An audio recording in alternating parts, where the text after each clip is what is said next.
Hey guys, I'm not Saurabh, he is. Hi. Today in this podcast, we are going to discuss whether AI is going to replace photographers. Yes. Saurabh is a computer science graduate and he is also a photographer, so I believe he is the right guy to talk about this topic.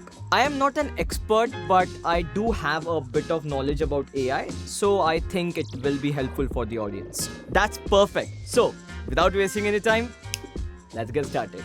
Can you brief the audience about how AI is being integrated into photography nowadays? Yes, but before that, one thing to understand is AI has been a part of photography for quite some time. The use of the term AI has increased over the past few years, but it is not something new in the world of photography. How is it not new? Can you give some examples? One of the most common example would be, let's say, the autofocus system. Earlier, the autofocus was based on face detection and contrast detection. But now, the mirrorless cameras have subject detection as well. It can detect eyes of the subject as well. How does that work?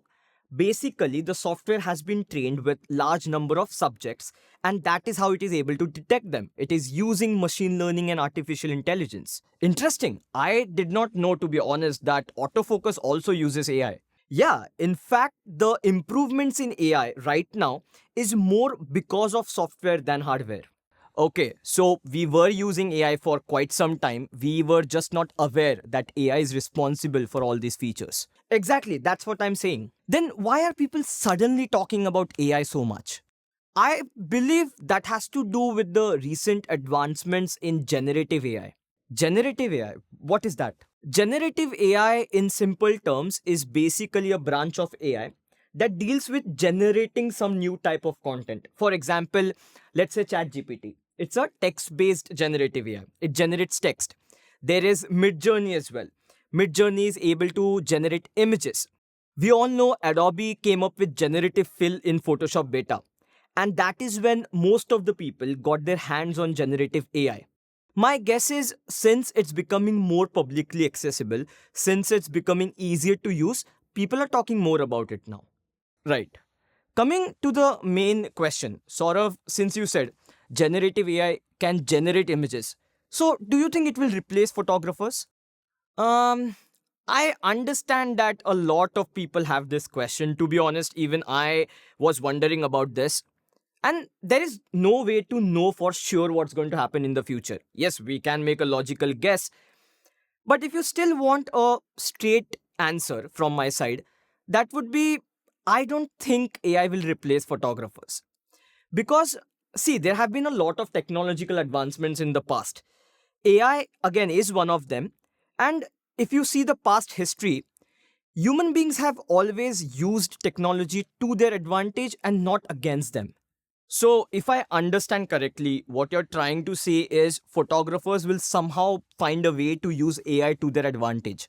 100%. People have already started making use of it. Let's say you have an idea in mind and you want to visualize it. Just type the prompt and Midjourney will generate images for you. Or what you can do is, suppose you have taken an image, you upload that image, it will help you to generate prompts for that image. You can use that prompts now to generate different variations for that image. And then you can incorporate some of these variations in your next photo shoot. But now, if AI can generate images, what's the point of capturing real images? Hmm, good question. See, let me give you an example. Let's say you are getting married tomorrow. What I can do is, I can take an image of you, I can take an image of your fiance, and generate wedding images using AI. Now tell me, instead of that, if I take a image in real life where you are getting married, what is more special to you? A digitally generated AI image or the one which captures the essence of that particular moment? Right, obviously the real one. Exactly. One thing to understand is photography is an art form. You cannot consider a photo just as a collection of pixels with RGB information in it. That's very shallow way of looking into it. What I feel is a photo is something that has story, that has emotions. There is human touch, which again is not something you can replace with machines. There is creativity, which again is something you cannot learn. I agree with what you're saying, but does that mean AI is not going to have any effect on photographers? No, I won't put it exactly like that. See, AI is based on learning from a given set of data. Okay, you train the model, it learns, and then it can generate a new set of data. But one thing to understand, as I said before, is creativity is something that you cannot learn. Let's divide photography into two different aspects: technical aspect and creative aspect.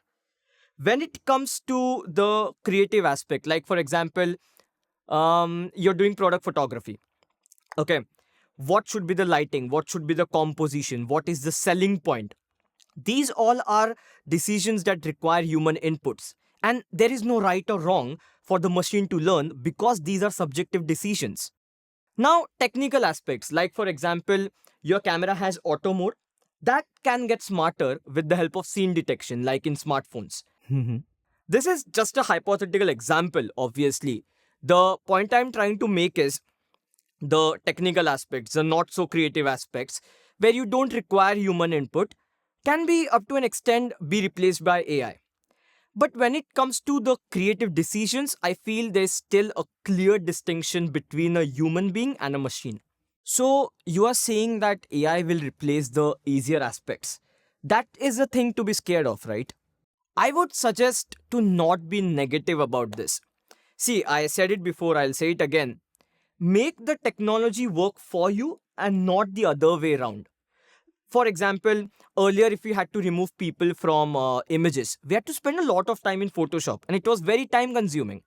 But now with generative fill, it hardly takes few seconds. These kind of tasks which don't require a lot of skill but requires a lot of time, that is where AI can help you. Use it to your advantage. That is good advice. But how does someone be future ready? How does someone deal with this whole AI thing? I'll be very straightforward with this. If you don't want AI to replace you, adapt to the technology and upgrade your skills. Can you elaborate? Sure. Let's take Kodak for example. I remember when DSLRs were new into the market, Kodak did not adapt to it. And we all know what happened to Kodak later. Similarly, when mirrorless cameras came into the market, Sony joined the race way before, and Canon and Nikon joined it later. If they wouldn't have joined, even they would have been out of the competition, I guess. So, whenever a new wave of technology comes into the market, which is being adapted by a lot of people and it looks promising, most of the times the good idea is to adapt to it as soon as possible. Right. Talking about why I said you should upgrade your skills is, let's say you want to work for a brand. Let's say you want to work for a client. They will only hire you because they like the style of your work. Now, if your style is the same as 90% of the photographers out there, you're basically following a pattern. And this pattern is something that can be easily learned by software models. If you ask the model to generate something different than the pattern, that is where the loophole is. You have to be different, you have to bring something different to the table, and only then you will be relevant in the market. I absolutely love the advice. I think even if you take AI out of the picture, it is still a very good advice. Yes, absolutely. If you want to be a full-time photographer, filmmaker, disclaimer, it's not an easy job. No creative job is an easy job, to be honest. If you're in this field for X number of years and you haven't upgraded your skills, your work has not improved, forget about AI. Some other photographer is definitely going to replace you. Right. So continuous growth is basically the secret to stay on top of your game. 100%. Sort of AI is great. It has developed a lot over the past few years and it's just going to improve hereafter. But do you think, how can I frame this? Do you think there are any ethical considerations? Do you think there are any concerns that one should be aware of? Yes, I have read a few articles and I've given some thought to this. There are some serious concerns when it comes to use of AI. Again, the common example of generative fill. This is trained using images shot by different photographers. So when it comes to copyright, do you own 100% copyright or do you own partial copyright? This is something we'll have to wait and see. One problem that is not new, that is not solely related to AI, is hiding the fact that you're using AI or any kind of software to manipulate your images. See, when it comes to manipulating the images, whether it's right or wrong, that's a different debate. Okay, we are not someone who can judge what's right and wrong. But the fact that you're using it and you're hiding it from everyone, that I feel is crossing the line. Right. AI is an extremely powerful tool, and however cliche it might sound, with more power comes more responsibility. When you're using such a powerful technology, as a photographer, it's your duty to be more responsible. Yes, correct. Sort of one last question for today. How do you foresee AI evolving in the field of photography over the next few years? Um, One thing for sure, again, generative AI is going to be huge. It's already extremely huge. Whenever I use it, I feel like, dude, I'm living in the future. And I'm very excited to see the potential. I'm very excited to see what can be achieved in the future because of generative AI. And at the same time, I feel talking about cameras will have dedicated chips when it comes to, let's say, the autofocus performance. For example, the Sony A9 Mark III, it got launched recently. It has a dedicated AI chip for autofocus performance. The Nikon Z9 can detect subjects and it can automatically start shooting photos and videos once it detects the subject. So I think cameras will start incorporating AI more, and you will see more software upgrades than hardware upgrades. Right. In terms of post processing, sky's the limit. I think the overall workflow is just going to get faster, it's going to get easier. Again, the not so creative aspects, up to an extent, will be automated using AI. Thanks a lot, Saurabh, for answering all the questions. My pleasure. Hope it was helpful for all you people. Thanks a lot for watching the video. If you enjoyed it, press the like button and subscribe to the channel as well. We are very close to 1 million. I'll talk to you guys in the next one. Bye.